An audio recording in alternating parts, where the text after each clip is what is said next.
بسم اللہ الرحمن الرحیم. شکریہ شیخ صاحب.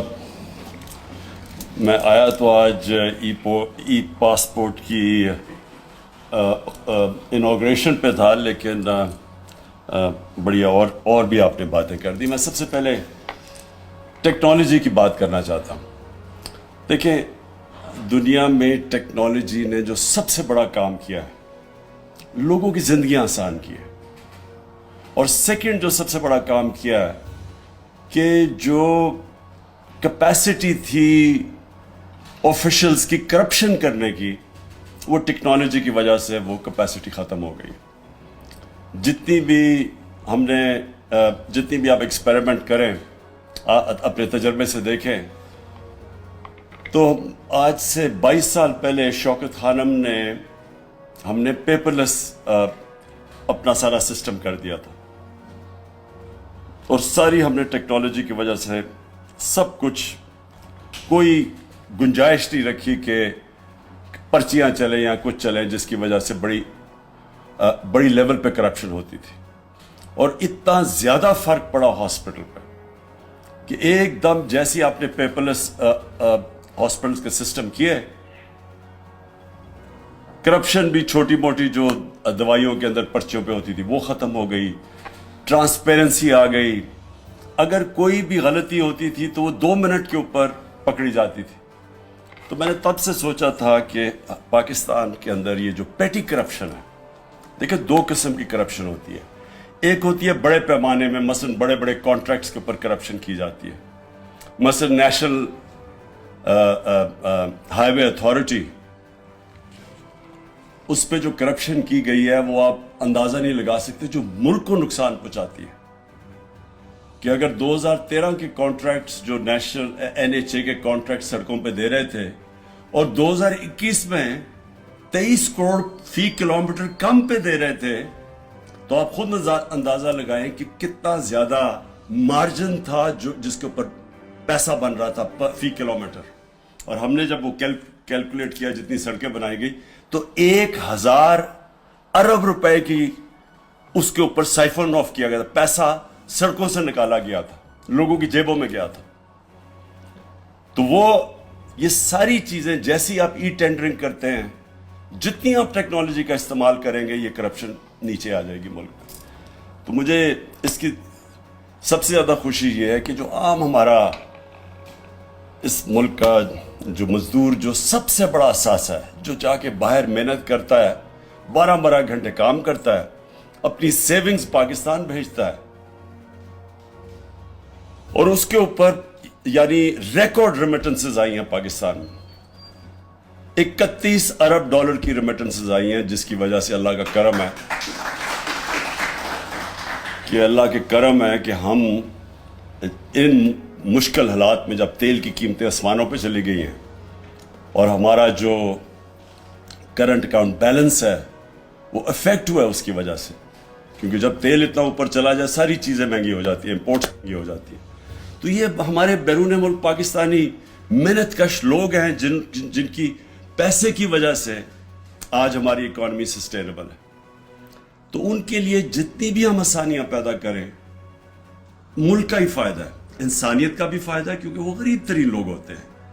جس طرح میں نے کہا، 12 گھنٹے کام کرتے ہیں، پیسے سیو کرتے ہیں، گھر بھیجتے ہیں، اور میں نے بڑی مشکلات کا ان کو سامنا کرنا پڑتا ہے. ایئرپورٹ کے اوپر بیچارے پھنس جاتے ہیں، پھر جا کے جدھر وہ آفیسز میں جاتے ہیں بیچارے دھکے کھاتے پھرتے ہیں. تو یہ جو شیخ صاحب انٹیریئر منسٹری کو میں آج خراج تحسین پیش کرتا ہوں، اور نادرا کو بھی، کہ آپ نے یہ مل کے یہ جو ای پاسپورٹ بنایا، اور یعنی آپ نے اپڈیٹ کر دیا ہے پاکستان کی بھی، یہ جو سسٹمز ماڈرن کر دیے کہ اب کوئی کیوز نہیں کرنے پڑیں گے. جس کے پاس ای پاسپورٹ ہوگا وہ سیدھا گیٹ سے نکل جائے گا بیچ میں. تو یہ جو ایئرپورٹس کے اندر مسئلے آتے ہیں، اور خاص طور پہ عام لوگوں کو، وہ بھی چلے جائیں گے. سیکیور بھی ہے، جس طرح آپ نے کہا کہ اس میں سیکیورٹی چیکس ہیں، پاسپورٹ سیکیور بھی ہو جائے گا. اور یہ جو مجھے اس سے بھی زیادہ خوشی یہ ہے کہ ٹورزم میں یہ بڑا فائدہ پہنچائے گا. دیکھیں، پاکستان کا جو فیوچر ہے نا، اس پہ ٹورزم بہت بڑا رول پلے کرے گی.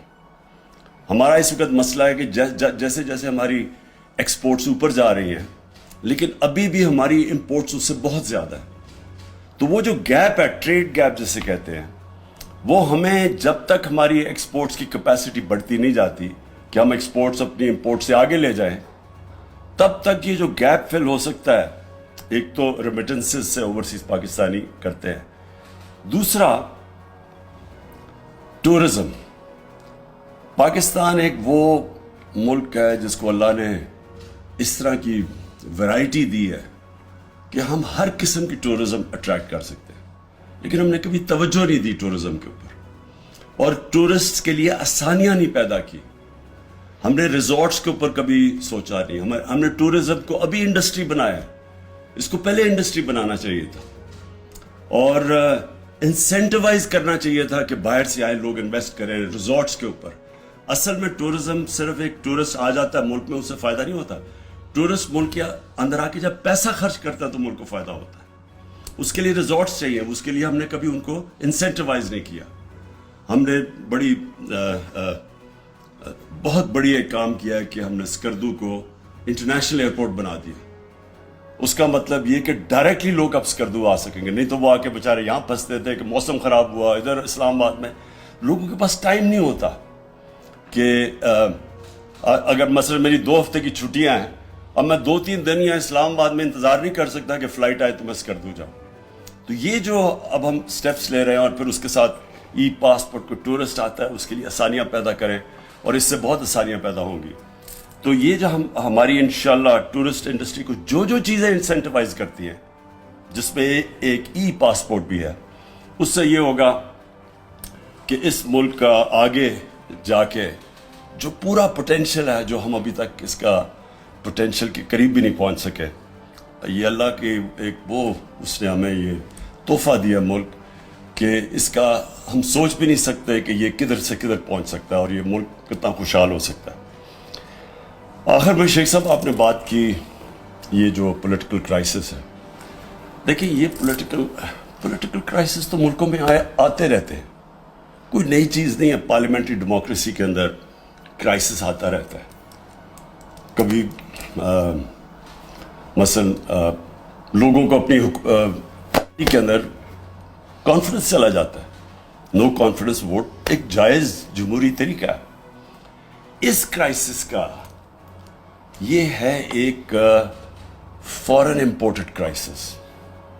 یہ ایک باہر سے سازش ہے پاکستان کے خلاف، اور یہ سازش